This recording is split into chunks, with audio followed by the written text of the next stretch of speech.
का कुछ इम्पोर्टेंट चीज बताएंगे, रासायनिक अभिक्रिया एवं समीकरण का। हमने कल बताया था आपको सबसे पहले अभिकारक और उत्पाद और अभिक्रिया परिवर्तन के बारे में, और उसके बाद हमने बताया था आपको संयोजन अभिक्रिया और वियोजन अभिक्रिया। वियोजन अभिक्रिया हमने कल बताया था आपको कि वियोजन अभिक्रिया जो होती है वो 3 प्रकार की होती है। वियोजन अभिक्रिया जो होती है वो 3 प्रकार की होती है। जो वियोजन अभिक्रिया होता है,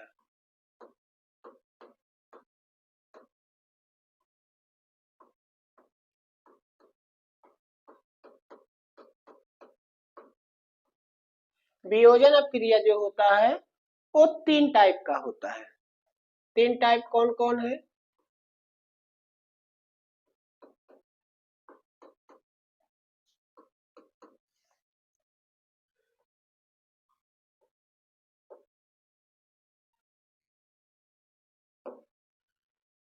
तीन टाइप वियोजन कौन होता है? सबसे पहले हमने बताया था ऊष्मीय वियोजन अभिक्रिया। पहला कौन होता है? ऊष्मीय वियोजन अभिक्रिया, जिसको हम तापीय वियोजन भी कहते हैं। चाहे हम आप ऊष्मीय कहें चाहे हम तापीय वियोजन कहें।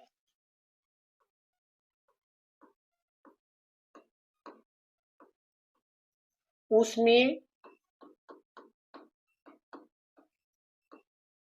वियोजन, ऊष्मीय वियोजन के बाद होता है आपका दूसरा होता है आपका, पहला हमने बताया ऊष्मीय वियोजन, और दूसरा जो होता है वो प्रकाशीय वियोजन अभिक्रिया होता है। दूसरा कौन सा? प्रकाशीय प्रकाशीय वियोजन।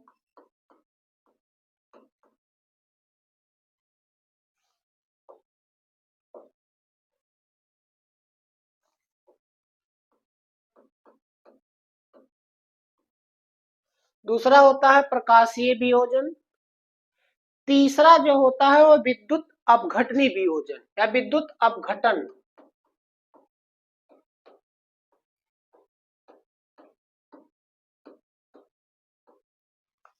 ये 3 प्रकार के वियोजन होते हैं।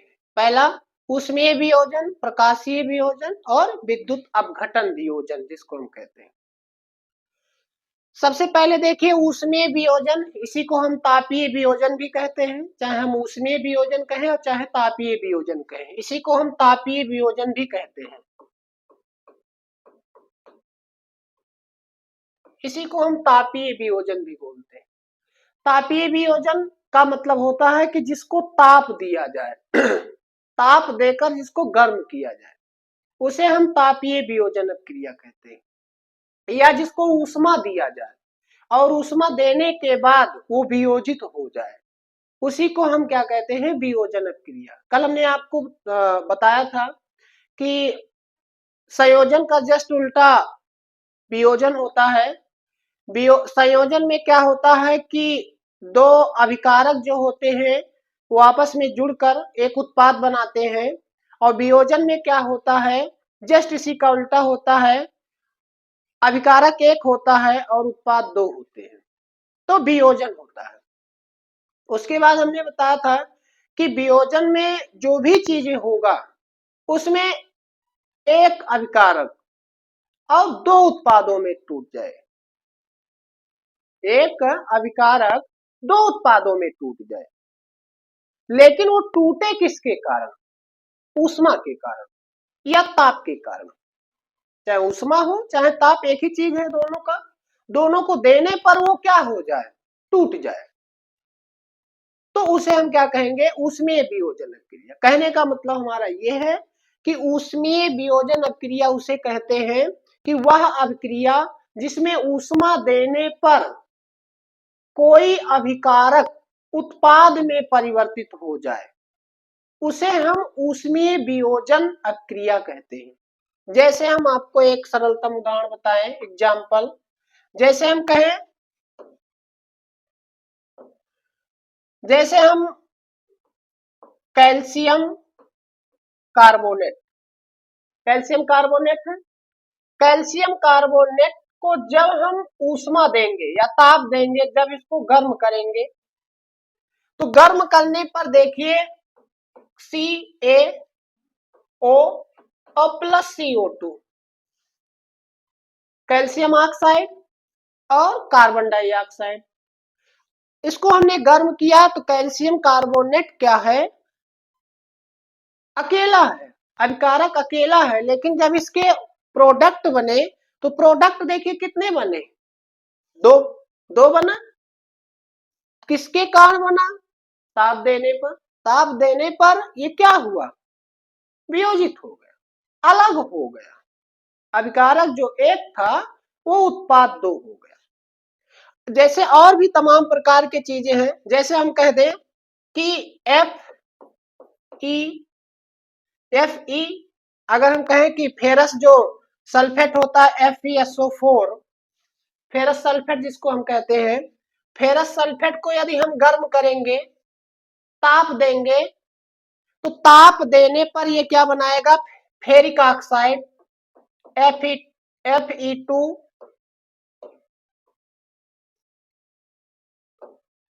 Fe2O3 प्लस, देखिए Fe2O3 जिसको हम फेरिक ऑक्साइड कहते हैं, और plus sulphur dioxide CO2, SO2 जो है वो देखिए बना। अब इसको हम अगर संतुलित कर लें तो यहाँ हम क्या करें, दो कर लें, क्योंकि Fe इधर कितना है, दो है, और Fe इधर भी दो हो गया। सल्फर देखो इधर दो है लेकिन सल्फर इधर एक है, तो इसके आगे भी हम दो लिख सकते हैं। सल्फर दो हो गया। ऑक्सीजन देखिए दो, दो दुनाई चार हो गया। अब सल्फर इधर देखिए क्या सल्फर दो है, सल्फर भी इधर दो हो गया। लेकिन जो सॉरी यहाँ जो होगा,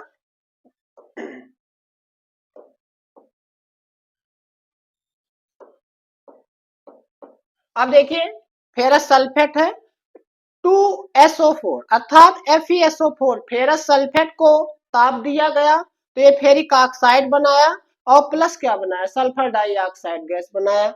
अब देखिए क्या था इसमें, अभिकारक एक है, इसको हमने ताप दिया तो ये क्या बनाया, फेरिक ऑक्साइड, और क्या बनाया, सल्फर डाइऑक्साइड।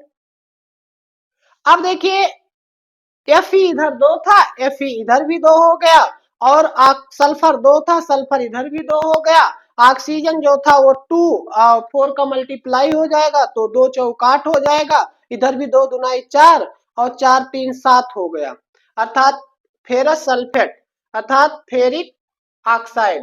ये थोड़ा रिएक्शन आपको देखना पड़ेगा। जो फेरस सल्फेट है Fe2 और O3 हो गया, और सल्फर डाइऑक्साइड हो गया, प्लस अभी एक चीज नहीं लिखा गया था, सल्फर ट्राइऑक्साइड, सल्फर ट्राइऑक्साइड। अब देखिए सल्फर ट्राइऑक्साइड में आप देखिए 2 दुनाई 4, 4 3 7 और 7 3 10 हुआ। अब देखिए जब इसमें फेरस सल्फेट हुआ तो फेरस सल्फेट को हमें क्या देना पड़ा, ताप देना पड़ा। ताप देने पर क्या बना, फेरिक फेरिक ऑक्साइड बना, प्लस क्या बना, सल्फर डाइऑक्साइड बना। और सल्फर डाइऑक्साइड जो था, sulphur dioxide plus sulphur trioxide, तो बैलेंसिंग के अनुसार अगर देखा जाए तो 3 2 5 5 3 8, अब ये बैलेंस हो गया। तो अब देखिए हमने क्या कहा कि फेरस सल्फेट जो था वो ताप देने पर, ताप दिया गया तो देखिए कई उत्पाद बन गए।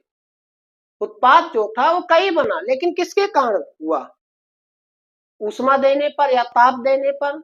तो ताप देने पर वो क्या हो गया, इतना सल्फर ट्राइऑक्साइड, सल्फर डाइऑक्साइड और फेरिक ऑक्साइड। जैसे और भी हम एग्जाम्पल देखते हैं, जैसे हमने कहा कि KClO3, KClO3 है, इसको हम अगर गर्म करेंगे या ऊष्मा देंगे या ताप देंगे तो ये क्या बनाएगा, KCl बनाएगा प्लस O2 गैस बनाएगी।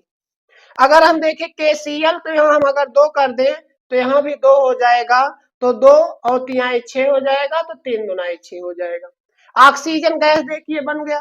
तो ये भी क्या है, अब हमने कहा कि सब में अभिकारक कितना है, सब में अभिकारक एक है। उत्पाद कई बन सकते हैं और उत्पाद कई बन भी गया। तो किसके कारण हुआ? तापीय वियोजन के कारण या ऊष्मीय वियोजन के कारण क्या हुआ? अभिकारक एक और उत्पाद कई चीजों में टूट गया। और हमने कल बताया था कि अभिक्रिया जब भी होती है तो परिवर्तन होता है, और परिवर्तन में हमने आपको बताया था कि अवस्था भी परिवर्तित हो जाती है। और जब अवस्था परिवर्तित हो जाती है, जैसे हमने कहा कि कैल्शियम कार्बोनेट, ये जो कैल्शियम कार्बोनेट है ये सॉलिड होता है। क्या होता है? ये सॉलिड होता है। ये क्या होता है? ये सॉलिड होता है। ये क्या है? सॉलिड है। और जब ये इसमें टूटा कैल्शियम ऑक्साइड में, तो कैल्शियम ऑक्साइड भी क्या है? ये भी सॉलिड है। ये भी सॉलिड है। लेकिन जो CO2 है ये गैस है। गैस हुआ। इसका मतलब क्या हुआ? कि अवस्था में परिवर्तन हुआ। अभिकारक पहले सॉलिड था, जब ये इसका उत्पाद बना तो इसके उत्पाद सॉलिड में हुए और किस में हुए? गैस में हुए। जैसे आप देखिए फेरस सल्फेट, फेरस सल्फेट जो होता है वो एक जलीय विलयन होता है। अब फेरस सल्फेट को यदि हम देखें तो ये भी एक क्या है? सॉलिड है। फेरिक ऑक्साइड बना, ये भी एक क्या है? सॉलिड है। फेरिक ऑक्साइड भी क्या है आपका? ये भी एक क्या है? सॉलिड है। लेकिन जैसे ही हम आप देखते हैं SO2, तो ये देखिए एक गैस है, और ये भी एक क्या है? गैस है। सल्फर ट्राइऑक्साइड भी एक क्या है? गैस है। दोनों गैस के रूप में हुआ। KClO3 आप देखिए ये भी है। अब KClO3 जो है ये भी जिसको हम क्या कहते हैं कि पोटेशियम पोटेशियम क्लोरेट बोलते हैं। इसको क्या बोलते हैं? Potassium chlorate. पोटेशियम क्लोरेट जो है, ये जो पोटेशियम क्लोरेट है ये भी एक सॉलिड है। ये भी ठोस है। और जब इसको तोड़ा गया तो ये क्या बना? KCl। ये भी एक सॉलिड है, लेकिन ये क्या है? एक गैस है। तो कहने का मतलब हमारा ये है कि वियोजन अभिक्रिया का जो पहला भाग है उसमें वियोजन अभिक्रिया, उसमें क्या हुआ? उसमें ये हुआ कि ताप देने पर जो अभिकारक एक था वो कई उत्पादों में टूट गया। टूटना मतलब वियोजन, वियोजन मतलब कई चीजों में टूट जाए।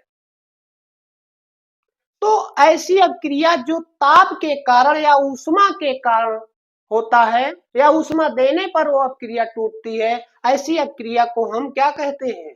ऊष्मीय वियोजन अभिक्रिया कहते हैं, या तापीय वियोजन अभिक्रिया कहते हैं। है बस समझ में? इसके बाद हम दूसरे नंबर पर चलते हैं, प्रकाशीय वियोजन अभिक्रिया। ये क्या था? पहला ऊष्मीय वियोजन अभिक्रिया। अब हम आपको बताते हैं प्रकाशीय वियोजन अभिक्रिया। प्रकाशीय का मतलब होता है कि जिसमें प्रकाश प्रकाश हो। प्रकाश का मतलब सूर्य का भी प्रकाश हो सकता है, उसके कारण भी यह अभिक्रिया वियोजित हो सकती है। तो जैसे हम आप कहें कि ऐसी अभिक्रिया जो प्रकाश देने पर वियोजित हो जाए, ऐसी अभिक्रिया को हम प्रकाशीय वियोजन अभिक्रिया कहते हैं। जैसे आपको एग्जांपल बताते हैं।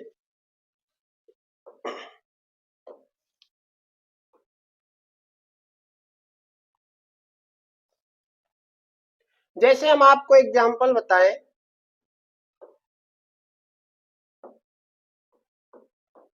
प्रकाशीय वियोजन अभिक्रिया। अभी हमने कहा प्रकाशीय वियोजन अभिक्रिया ऐसा होता है कि जिसमें प्रकाश दिया जाए, या प्रकाशीय या प्रकाश के द्वारा वो एक चीज से दूसरे चीज में टूट जाए, उसे हम क्या कहते हैं? कि प्रकाशीय वियोजन अभिक्रिया कहते हैं। प्रकाशीय वियोजन में का मतलब होता है कि प्रकाश को अवशोषण भी वो कर सकता है, प्रकाश को अवशोषित करके भी वो वह प्रकाश की उपस्थिति में भी हो सकता है। जैसे हमने कहा कि प्रकाश संश्लेषण, प्रकाश संश्लेषण, प्रकाश संश्लेषण में जो भी अभिक्रिया होती है वो प्रकाश की उपस्थिति में होती है। अब प्रकाश की उपस्थिति में जो भी प्रकाश संश्लेषण की क्रिया होती है, जैसे हमने कहा कि CO2 कार्बन डाइऑक्साइड, जब एक कार्बन डाइऑक्साइड जल के साथ क्रिया करेगा, जल जल का मतलब हुआ कि H2O।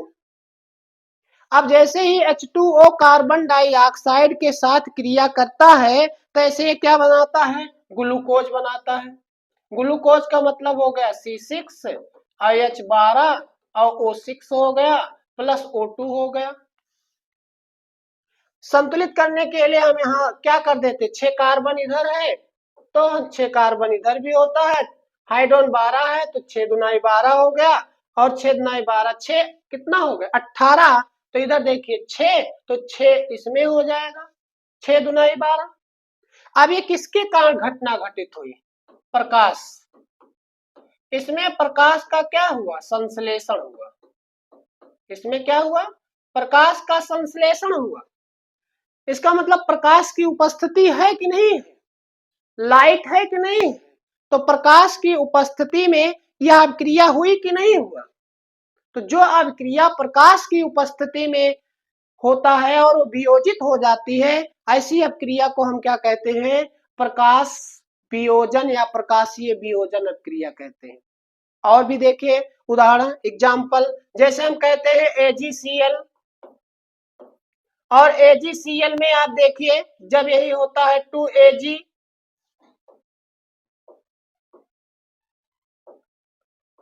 2Ag प्लस Cl2, ये भी किसके उपस्थिति में हुआ, प्रकाश की उपस्थिति में हुआ, प्रकाश की उस उपस्थिति में घटना घटित हुई।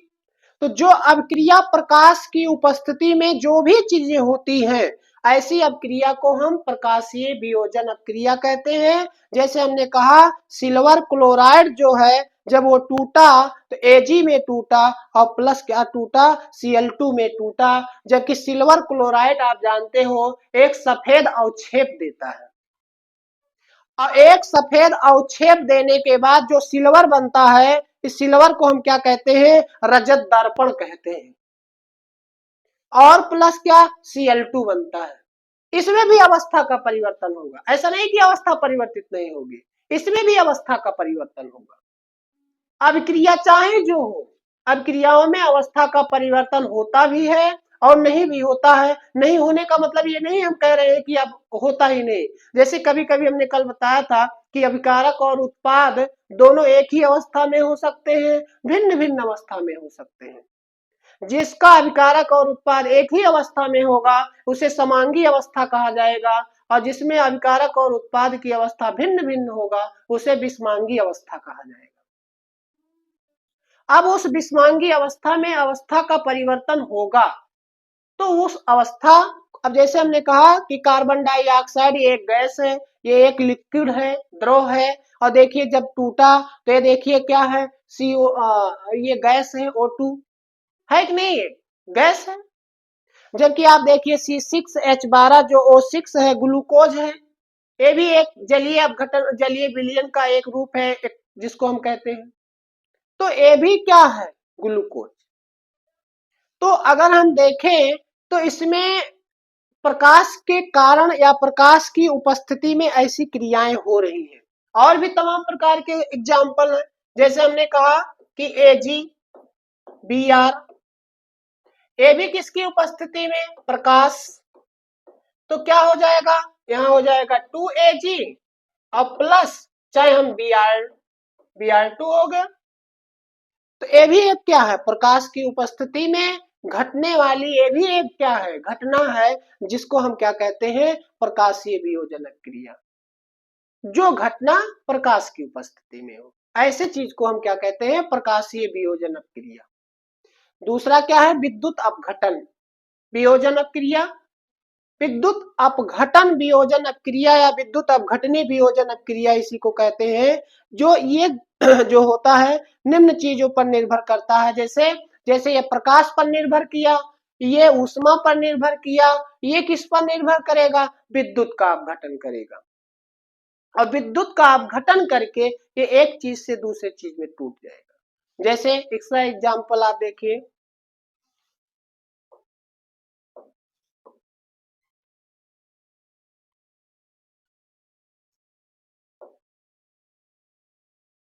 इसका आप देखिए विद्युत अपघटन, जिसमें विद्युत का अपघटन हो, और विद्युत का अपघटन होने के बाद वो अभिक्रिया वियोजित हो। जैसे विद्युत अपघटन का मतलब हुआ कि जैसे जल का विद्युत अपघटन, जैसे हम इसी में कह दें कि जल का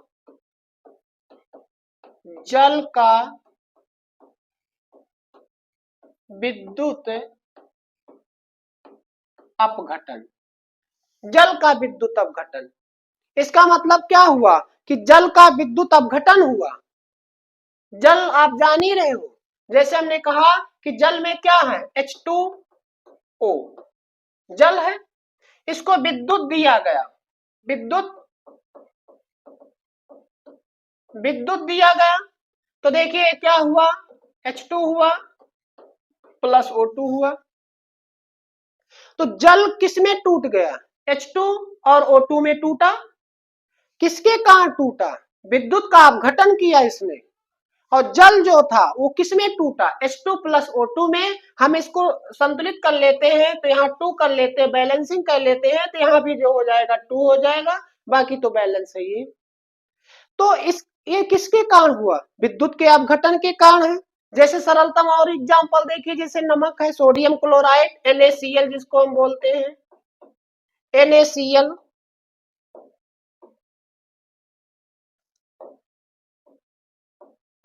NaCl है, NaCl को जब हम तोड़ेंगे इसको क्या देंगे, विद्युत देंगे।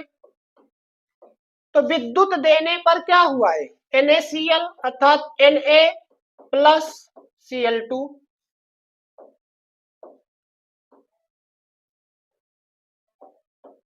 यहाँ 2 कर लेते हैं, यहाँ भी 2। अब ये क्या है, सोडियम क्लोराइड है, नमक है, जो किसमें टूटा, सोडियम में, और प्लस किसमें टूटा, क्लोरीन में। तो क्या हुआ, विद्युत का अपघटन हुआ कि नहीं हुआ।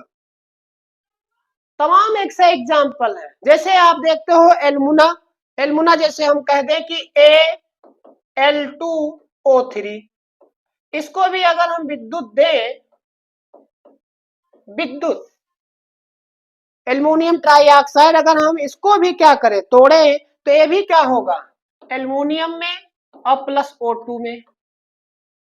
अब एल्यूमिनियम 2 है तो यहाँ अगर हम 2 कर ले तो 2 2 जा 4 हो जाएगा, यहाँ 4 कर देंगे, और 2 3 6 हो जाएगा, तो यहाँ हम 3 लिख सकते हैं। तो अगर हम देखें तो क्या हमको मिला, हमको क्या मिला कि हमको ये मिला कि एल्युमिनियम ट्राइऑक्साइड को विद्युत का अपघटन कराने पर ये एल्यूमिनियम और किस में टूट गया, ऑक्सीजन में टूट गया। हमने संतुलित भी किया है, साथ साथ आप संतुलित समीकरण भी समझ जाइए। कि समीकरण में हमने कल बताया था कि परमाणु, अणु और द्रव्यमान जब तीनों बराबर होगा तो वो संतुलित समीकरण हो जाएगा, उसको हम संतुलित समीकरण कहेंगे। तो आप देखिए, हमने आपको क्या बताया, फर्स्ट संयोजन अपक्रिया, सेकंड हमने आपको कहा वियोजन अपक्रिया। वियोजन अपक्रिया हमने आपको बताया कि ये 3 प्रकार का होता है, जिसको हमने बताया उसमें वियोजन, प्रकाशीय वियोजन और विद्युत अपघटनीय वियोजन या विद्युत अपघटन वियोजन। और तीनों के हमने एग्जाम्पल आपको बताए। एक एग्जाम्पल नहीं बताया हमने, कई एग्जाम्पल बताए। ऐसा नहीं है कि कई एक एग्जाम्पल से आपको, हम आपको दोनों 2 3 कई एग्जाम्पल दे दिए। अब उस एग्जाम्पल के अनुसार हम देखिए आपको बता भी दिए कि जो घटना ऊष्मा के कारण होगा, जो घटना प्रकाश के कारण होगा, जो घटना विद्युत के अपघटन के कारण होगा, वो सभी के सभी वियोजन के ही अंतर्गत आएंगे, क्योंकि ये वियोजन के 3 पार्ट है। इस तरीके से हम वियोजन अपक्रिया चाहे जिस अपक्रिया के अंतर्गत जाए, ऐसी अपक्रिया वियोजन अपक्रिया के ही अंतर्गत आएगा। इस तरीके से हम तीनों प्रकार के वियोजन अपक्रियाओं को हमने बताया और तीनों के एग्जाम्पल भी दिए, उदाहरण भी दिए। अब हम चलते हैं तीसरी अपक्रिया। पहली अपक्रिया हमने क्या बताया, संयोजन अपक्रिया। दूसरी अपक्रिया हमने क्या बताया, वियोजन अपक्रिया। अब हम तीसरी अपक्रिया आपको चल रहे हैं बताने, जो इंपॉर्टेंट है वही बता रहे हैं आपको। बाकी तो हमने कल बताया था आपको कि अपक्रियाएं बहुत होती हैं, लेकिन जो हाई स्कूल स्तर की अपक्रियाएं हैं, जो परीक्षा में हर साल लगभग पूछी भी जाती हैं, उन अपक्रियाओं को हम आपको बताएं। तो तीसरा जो अपक्रिया है, सबसे मुख्य अपक्रिया, जिसका नाम होता है विस्थापन अपक्रिया। तीसरा जो अपक्रिया है वो क्या है, विस्थापन अपक्रिया।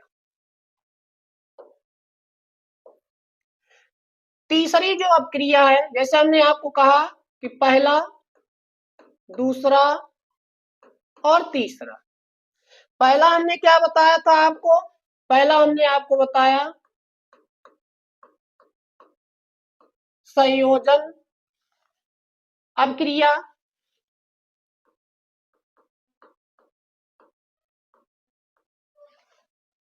दूसरा हमने अभी आपको बताया वियोजन। वियोजन में हमने बताया था कि इसमें 3 पार्ट होते हैं। पहला हमने बताया था ऊष्मीय वियोजन, दूसरा हमने बताया था आपको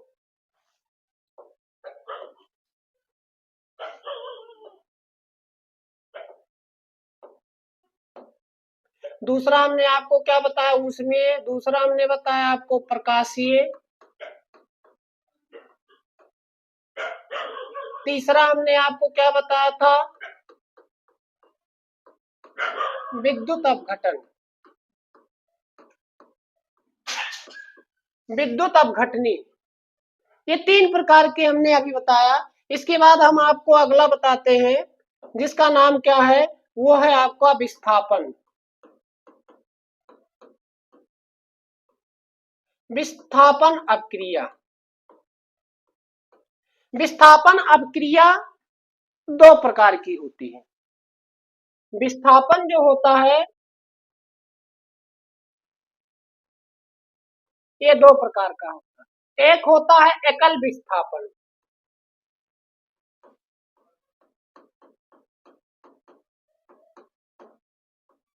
और एक होता है द्विविस्थापन।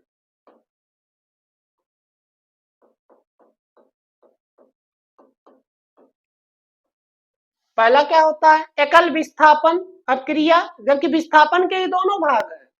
ऐसा नहीं है कि कोई इसका भाग नहीं है। विस्थापन से पता चल जाता है कि ये विस्थापन के दोनों है। तो विस्थापन अपक्रिया का मतलब क्या होता है कि वह अभिक्रियाएं जिनके यौगिक, वह अभिक्रियाएं जिनके यौगिक एक परमाणु या परमाणुओं के समूहों या परमाणुओं के समूहों के स्थान पर, परमाणुओं या परमाणु समूहों के स्थान पर परमाणुओं का समूह आके जुड़ जाए, ऐसी अभिक्रिया को हम विस्थापन अभिक्रिया कहते हैं। फिर से समझिए आप, मतलब कि वह अभिक्रियाएं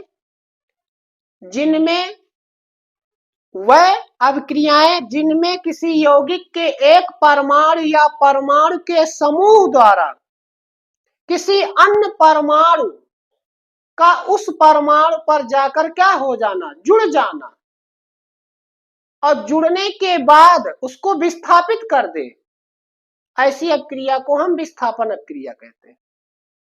विस्थापन अभिक्रिया 2 प्रकार का होता है, एक एकल विस्थापन अभिक्रिया और एक होता है द्विविस्थापन अभिक्रिया। एकल विस्थापन अभिक्रिया का मतलब होता है कि जैसे हम कहें कि मान लीजिए कोई ए और बी है और प्लस सी है। अब ये क्या करे कि ए जो है सी के साथ हो जाए और बी को विस्थापित कर दे। बी को क्या कर दे? विस्थापित कर दे। जैसे हम आपको एग्जांपल दें, जैसे एफ ई है,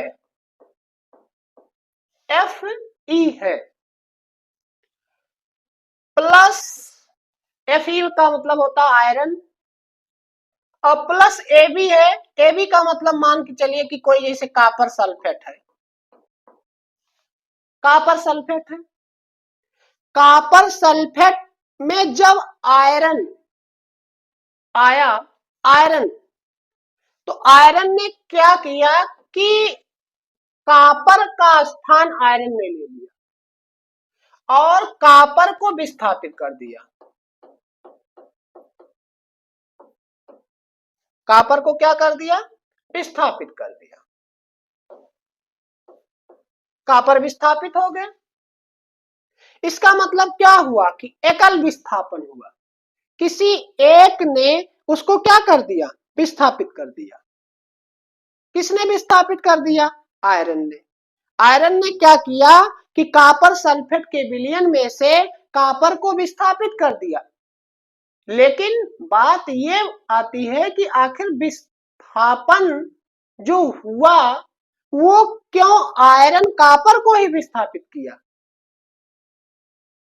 इसका मतलब ये होता है कि कहने का मतलब कि जो अभिक्रियाशील ज्यादा होगा वो कम क्रियाशील वाले को विस्थापित कर देगा।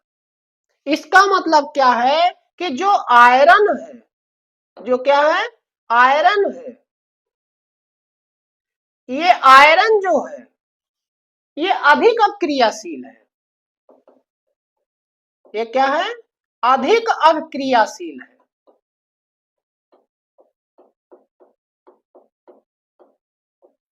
और जो ये कॉपर है ये कम क्रियाशील है, इसकी क्रियाशीलता क्या है, कम है, और ये अधिक अक्रियाशील है, इसके पास अक्रियाशीलता सबसे अधिक है। इसका मतलब अधिक अक्रियाशीलता इसके पास है। तो इसने क्या किया, कम क्रियाशील वाले को क्या कर दिया, विस्थापित कर दिया। जैसे और भी एग्जांपल है, जैसे हमने कहा कि zinc Zn plus H2SO4, sulphuric अम्ल, इसने क्या किया कि Zn ने हाइड्रोजन को विस्थापित कर दिया,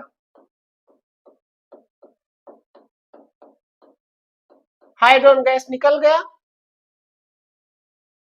तो एकल विस्थापन हुआ कि नहीं हुआ, किसी एक ने ही इसको विस्थापित कर दिया, किसी एक ने। अब सल्फ्यूरिक अम्ल में जब जिंक को डाला गया तो जिंक, अब देखिए जिंक क्या है, अधिक अक्रियाशील है, और जो हाइड्रोजन क्या है, कम क्रियाशील है। इसलिए जिंक ने सल्फ्यूरिक अम्ल के विलयन में से किसको निष्कासित कर दिया, H2 को निष्कासित कर दिया। इसका मतलब कि जिंक अधिक अक्रियाशील है और H2 क्या है, कम क्रियाशील है। इसलिए सल्फ्यूरिक अम्ल में से जिंक ने हाइड्रोजन गैस को क्या कर दिया, मुक्त कर दिया और जिंक सल्फेट बना लिया।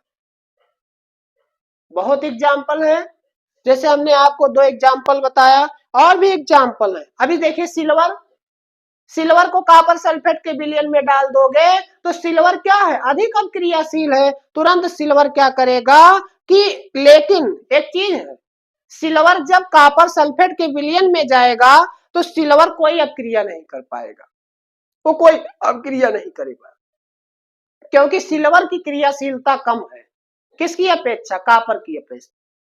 इसलिए सिल्वर कॉपर को विस्थापित नहीं कर पाएगा, क्योंकि सिल्वर की क्रियाशीलता कॉपर की अपेक्षा कम है, इसलिए कॉपर को सिल्वर विस्थापित नहीं कर पाएगा।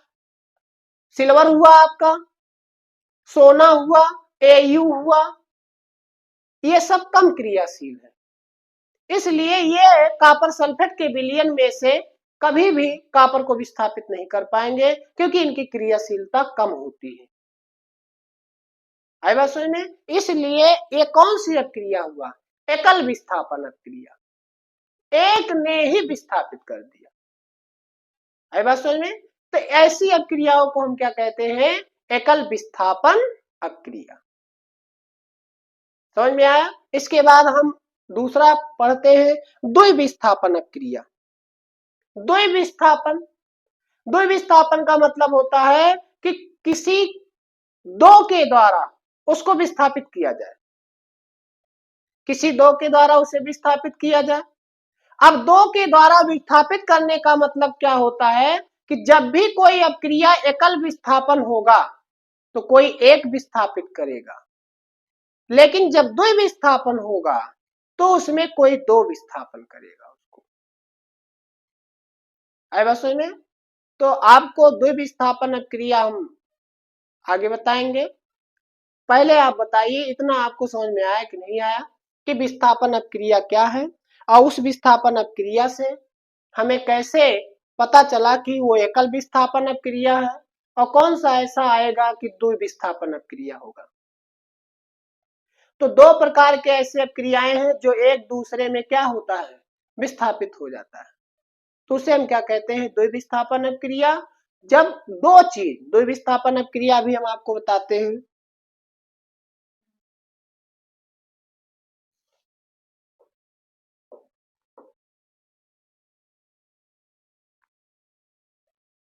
देखिए इसके बाद आता है द्वि विस्थापन अपक्रिया।